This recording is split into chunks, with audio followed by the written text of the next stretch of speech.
je vais vous parler, j'ai presque fini, je vais vous parler de la forme du cheveu, puis après je vais parler de la pigmentation du cheveu. Alors, la forme du cheveu, aujourd'hui,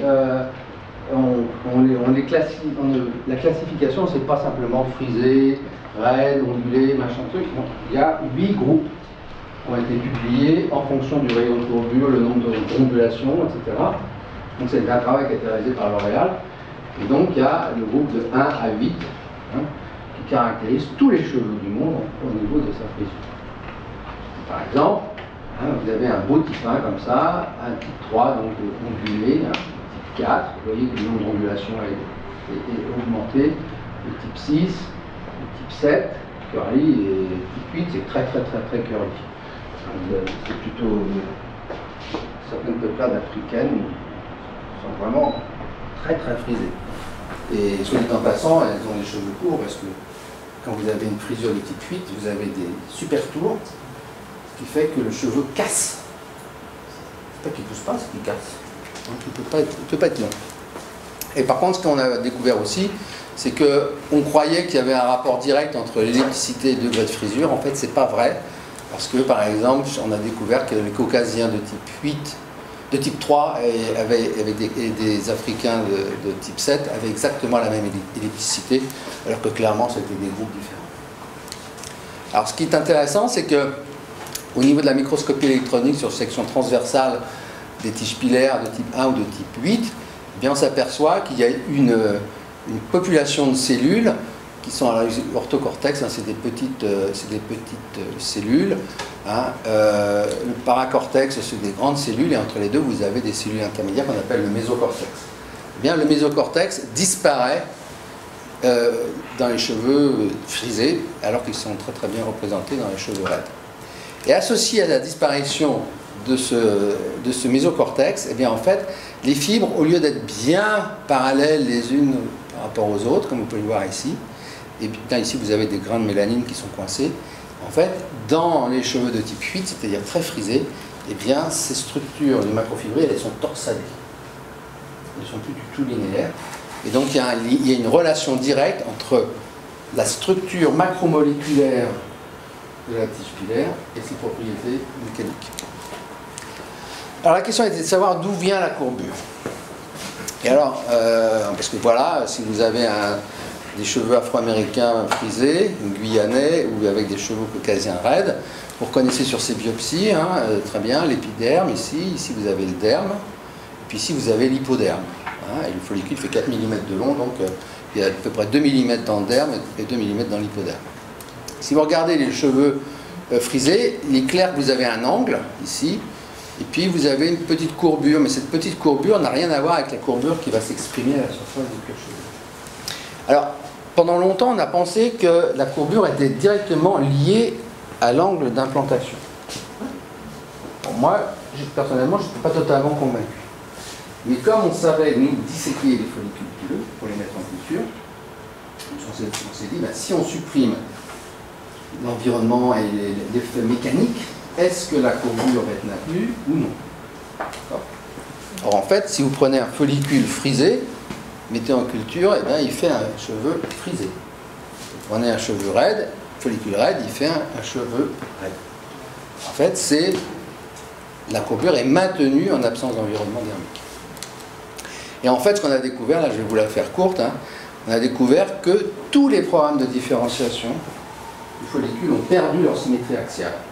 Parce qu'un cheveu, un follicule, c'est une structure qui a une symétrie axiale. Tout est concentrique, etc. Et dans un cheveu frisé, cette symétrie axiale est perdue. En fait, elle est remplacée. Dans un premier temps, j'ai dit que c'était asymétrie. En fait, maintenant, je révise un petit peu mon point de vue. Sur une certaine distance, c'est un passage de symétrie axiale à asymétrie plane. Et ce qui autorise une symétrie plane, ça autorise une courbure, mais qui est symétrique par rapport au... On dit que c'est l'emblème de Nike. De Nike? Oui. Pour les cheveux frisés. Ah bon? Oui, je ne savais pas. Jamais entendu. Ah non, je ne savais pas. Ah ben, je vais retenir ça. Et en fait, ce qu'on a découvert, c'est que si vous regardez les cellules de la matrice, eh ben, elles se multiplient de façon plus active du côté convexe que du côté concave. Si vous regardez le point de différenciation de la gaine interne, il démarre beaucoup plus tôt du côté concave que du côté convexe. La gaine externe, c'est pareil, il y a un épaississement du côté concave par rapport au côté convexe. En fait, il y a un déséquilibre. Il y a cette fameuse perte de symétrie axiale, qui est très très nette ici, qui est encore plus nette au niveau d'expression de la laminine 5, hein, parce que je ne vous ai pas dit tout à l'heure, mais la laminine 5, elle est absente au niveau du bulbe. En fait, parce qu'à cet endroit-là, vous avez des cellules qui prolifèrent de façon extrêmement active. Et vous voyez ce cheveu frisé, elle est absente sur cette distance-là du côté concave, mais du côté convexe. Elle est absente sur une beaucoup plus grande distance, ce qui correspond au fait que les cellules se multiplient de façon plus active du côté convexe que du côté concave. Donc là, c'est ce que je vous ai dit. Alors, la fermeture de la cuticule de la tige pilaire, elle aussi est asymétrique. Elle se forme sous la forme d'un fer à cheval, là, comme ça, alors que d'habitude, c'est un beau cylindre, un beau cercle qui s'intensifie. Par contre, l'ensemble des kératines de la tige pilaire ne perdent pas leur symétrie par rapport au grand axe de la papille dermique. Sauf une, qui est la kératine 38 ou HA8, qui n'était exprimée que du côté concave de la tige pilaire. Alors ça, c'est intéressant parce que c'est quelque chose qui est retrouvé dans tous les poils frisés. Dans le mouton mérinos, la K38, elle est que de ce côté-là. Chez le chimpanzé, il y a des poils frisés, pareil, et bien la K38, elle est exprimée que de ce côté-là. Ça, c'est vraiment une caractéristique du cheveu frisé. Alors, on n'a pas encore fait le lien entre l'expression asymétrique de cette kératine et les changements de propriété. Mais, voilà comment moi j'interprète les choses. On pense finalement que, à cause de cette dissymétrie, cette perte de symétrie, eh bien, il y a des tensions internes qui se développent dans la tige pilaire. Mais tant que le follicule est entouré de derme, ces tensions internes, ces précontraintes, ne peuvent pas s'exprimer parce qu'elles sont équilibrées par la pression du derme. Et dès que la tige arrive à la surface du cuir chevelu, évidemment, ces précontraintes s'expriment et le cheveu flûte. Ce qui est intéressant, hein, ça veut dire que la courbure du cheveu est contrôlée de façon biologique. C'est intéressant, c'est qu'il y a des situations pathologiques qui vérifient cette hypothèse. Lorsque, par exemple, vous avez des gens qui sont atteints d'hépatite C, vous les traitez avec de l'interféron alpha 2B. Si ces gens, au départ, du traitement, avaient des cheveux frisés, des cils frisés, enfin, très recourés. Pendant le traitement, les cils ils sont raides comme ça, les cheveux ils sont raides comme ça. Et dès que vous arrêtez le traitement, ils se mettent à friser.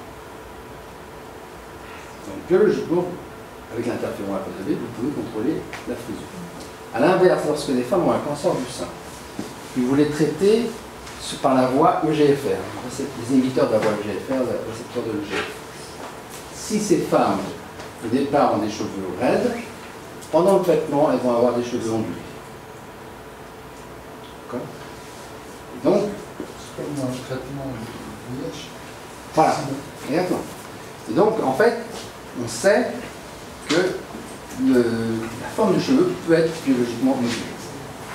Tout vous dire, nous on sait, on a étudié ça précisément, on sait qu'il y a un set de kératine, un set de cap qui sont inversement contrôlés par l'interféron alpha 2B et le cétuzimab, par exemple, un inhibiteur de la voie EGFR. Donc c'est ce que j'appelle moi un interrupteur de forme. Le jour où on arrivera à contrôler uniquement ces kératines et ces caps, on pourra à volonté changer la forme du cheveu. Mais pendant au rythme de la croissance, hein, ça veut dire 1 cm par mois. Donc ça fera, on introduira une nouvelle mode, hein, c'est-à-dire vous prendrez une petite capsule pendant 1 mois, le cheveu il frisera, vous arrêterez, il sera raide, et puis vous reprendrez, et donc vous aurez des trucs comme ça. Donc ça sera super. Mais, bon, ceci dit, quand je travaillais sur le mammouth, là encore, les fameux poils de ces mammouths, qui s'appellent des jarres, hein, c'est des poils qui sont grands comme ça. Quand on posait sur la paillasse, on voyait que tous les 12 cm, à peu près, il y avait une bande claire. Donc c'était marron, une bande claire, marron. Et quand on coupait dans les zones sombres, la section était triangulaire, et dans les zones claires, elle était circulaire. Et ça prouvait bien que sur un même poil, vous pouviez changer la forme et la couleur. C'était probablement lié à son régime alimentaire, parce que le pauvre mammouth, il n'avait pas de l'herbe tous les jours. Hein. Donc c'est des mammouths laineux. Il avait de la laine pour se protéger du froid. Donc déjà le mammouth, à Jarkov, il nous avait dit qu'on pouvait contrôler biologiquement la forme et la couleur du cheveu.